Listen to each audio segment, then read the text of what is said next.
ଆଜି ସକାଳୁ ସକାଳୁ ନାତି ଏମିତି ଘର ଦ୍ୱାର ଘାଣ୍ଟିଦେଲା ଯେ ତା ମା ସଫା କରୁ କରୁ ହେଇଗଲା ଡ୍ୟୁଟି ଟାଇମ୍। ମୁଁ ମୋର କଲି ଠାକୁର ପୂଜା, ତାପରେ ଖାଇଲି ଜଳଖିଆଟି। କାଲି କରାହେଇଥିଲା ପରଟା ଶାଗ ଖିରି, ତାକୁ ଟିକେ ଖାଇଦେଲି। ତାପରେ କାଟିଲି ପରିବାପତ୍ର। ମୁଁ ପରିବା କାଟିଲା ଭିତରେ ଆପଣମାନେ ଭିଡ଼ିଓଟିକୁ ଗୋଟେ ଲାଇକ୍ କରନ୍ତୁ, ଚ୍ୟାନେଲକୁ ନୂଆ ଆସିଲେ ସବସ୍କ୍ରାଇବ୍ କରନ୍ତୁ, ଫେସବୁକରୁ ଦେଖୁଥିଲେ ଫଲୋ କରନ୍ତୁ।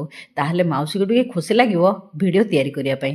ଏବେ ଚାଲନ୍ତୁ କାଟିଦେବା ପରିବାପତ୍ର, ତାପରେ ବସେଇଦେବା ତରକାରୀଟି। ଆଜି ତିଆରି କରିଛି ପାଳଙ୍ଗ ଆଳୁ। ରେସିପିଟି ଦେବି ଆଉ ଗୋଟେ ସର୍ଟ ଭିଡ଼ିଓରେ। ତାପରେ ତିଆରି କଲି ଫୁଲକୋବି ଚିପ୍ସ। ମୋର ଏତିକି ରୋଷେଇ ହେଲା ଭିତରେ ଝିଅ ପଳେଇ ଆଇଲାଣି ଡ୍ୟୁଟିରୁ। ଏବେ ଚାଲନ୍ତୁ ବାଢ଼ିଦେବା ଆଜିର ଲଞ୍ଚରେ କ'ଣ କ'ଣ ଅଛି।